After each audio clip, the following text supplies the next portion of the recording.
Welcome back. If you've just joined us, you're watching the news at 10, broadcasting on Channels Television, live from Lagos. And here are some of the pictures that you sent in. We begin with this one from Damaturu, the Yobe state capital, showing a badly overloaded vehicle. Next is this one from a market in Njikoka area of Anambra State, also showing a bus heavily overloaded in and out. The overloading is seen as unsafe for motorists and other road users and should be discouraged. Still unsafe is the habit of these water travelers in Ekpe in Lagos State. None of these travelers is wearing a life jacket. Our eyewitness reporter is appealing to the relevant authorities to enforce wearing of safety apparatus. And from Ibadan, the Oyo State capital, comes our next picture, showing a commercial bus which ran into the structure at the roundabout. There are no details regarding casualty figures. And finally, we have a photo of a bad road sent from Delta State. Our eyewitness reporter says the road connects Akaria and other Ndokwa communities. He's appealing to the state government to build a road to allow residents of these communities connect with one another and to other communities in the state.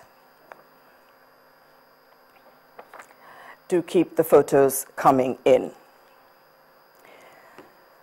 The President has terminated the appointment of Mr. Patrick Ziakede Akobolokemi as Director General of the Nigerian Maritime Administration and Safety Agency, NIMASA. According to a statement by the President's Special Advisor on Media and Publicity, Mr. Femi Adesina, the sack of the DG takes immediate effect.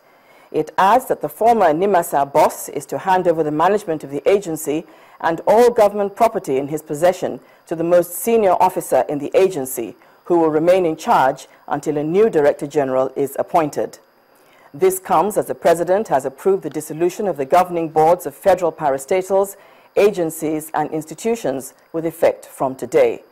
Chief executive officers of the affected parastatals, agencies and institutions are to refer all matters requiring the attention of their boards to the President through the permanent secretaries of their supervising ministries until the boards are reconstituted.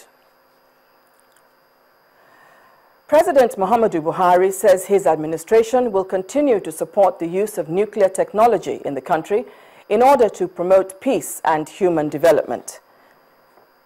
This follows an agreement between Nigeria and Iran and the 6 world powers on its nuclear program. At a meeting with the visiting Iranian Vice President for Executive Affairs, Mohammad Shariat Madari, President Buhari applauded the agreement, saying that it was a major step towards ensuring peace and stability in the Middle East. The President said that as a signatory to the Nuclear Non-Proliferation Treaty, Nigeria looks forward to the faithful implementation of the terms of the agreement by all concerned parties. According to the President, the move is for the interest of developing countries to maximize the use of their natural resources for the improvement of the living conditions of their people.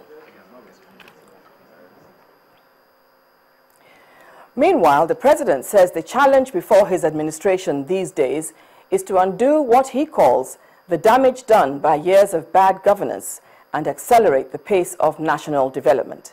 This is contained in his Eid al-Fitr message to the nation made public today. In a 14-page message personally signed by the President, he rejoiced with all Muslims at this time and referred to it as a very auspicious period. According to him, quote, "I certainly believe that now more than ever before, our country needs greater self-denial, sacrifice and patriotism from all of its citizens if we are to quickly recover from our numerous problems and start moving in a positive direction." End of quote.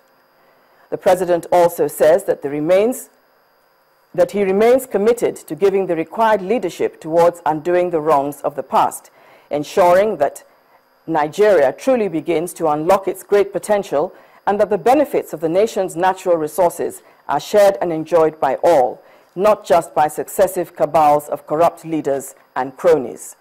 The President also acknowledges the high expectations of Nigerians from his government and dedicates himself to doing those things promised during his campaign. He closes his statement by seeking understanding and patience, saying that the national challenges are being identified and will be tackled.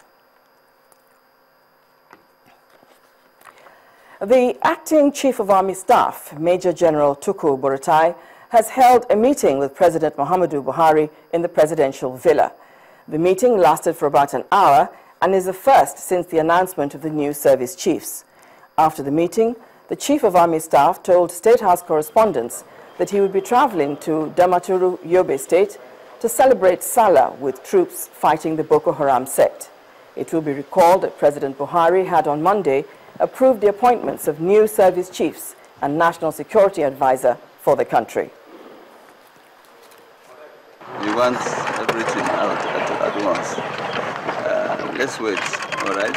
We have more time about to the talk. Nigerian people. They want to know how far we're going in the fight against the Boko Haram. And just a few hours on the seat, all right?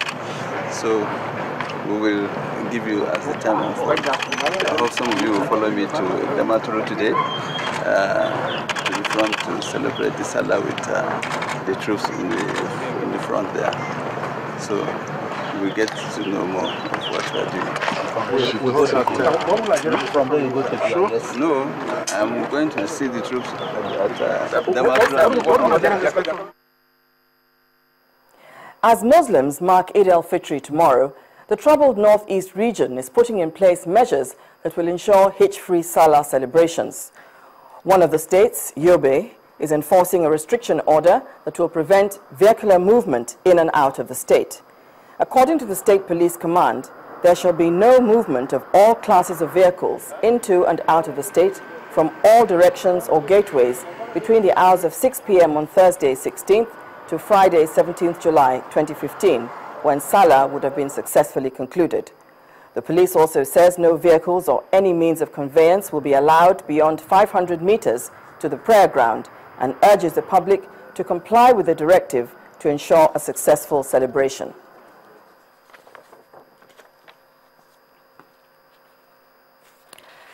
A scheme targeted at minimizing mortality through pains associated with illnesses such as cancer and HIV/AIDS has been launched by the federal government. The initiative will also provide training to health practitioners on how to administer essential pain medicines to people. The Permanent Secretary in the Ministry of Health, Mr. Linus Awute, said the pilot phase of the project will be conducted in 4 hospitals across Nigeria. I want to hereby formally launch the commencement of the Pain-Free Hospital Initiative, believing very strongly that we will soon have a cause to celebrate when we are able to cherish an upgrading in service delivery, particularly as it relates to the issue of pains, which, if alleviated through this cause, is going to minimize the rate of mortality that we witness through pain in the treatment of cancer, HIV, and others. Still ahead on the news at 10, analysts predicts cut in interest rates by the CBN at the July 24th MPC meeting. That's on Business News. Please join us again.